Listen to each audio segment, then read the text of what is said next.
premier lieu, je tiens à saluer les salariés en lutte de chez Sanofi qui, pour certains, sont dans cet hémicycle et qui risquent de perdre leur emploi par sa vente à un fonds d'investissement américain.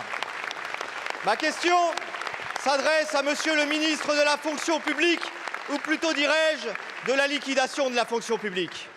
Vous avez récemment déclaré, en plus de la suppression de la JPA, que l'absentéisme des fonctionnaires représentait un coût insoutenable pour l'État et vouloir donc durcir les conditions d'indemnisation des arrêts maladie en les alignant sur les conditions du secteur privé.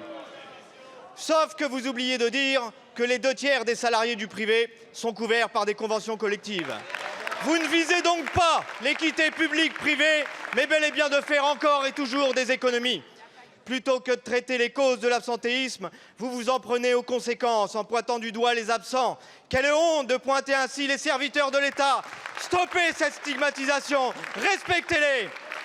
D'autant que le rapport sur l'état de la fonction publique de 2023 précise que les absences y sont plus courantes en partie en raison de la proportion de femmes et d'agents plus âgés que dans le privé. Le problème, ce n'est donc pas les arrêts maladie, mais bel et bien la pénibilité au travail. Le reste n'est que prétexte pour continuer de détruire nos services publics. Assumez-le. À force de réformes démagogiques, de coups de boutoir austéritaires, notre fonction publique souffre d'une grave dégradation des conditions de travail, de sous-effectifs s'ajoutant à une perte de sens pour ses agents. Nos services publics sont notre bien commun, portés chaque jour par des fonctionnaires qui sont les piliers de notre société, tenant à bout de bras un État défaillant. Alors, Monsieur le ministre, quand allez-vous entendre la souffrance de nos fonctionnaires et enfin comprendre les maux de nos services publics? Je vous remercie.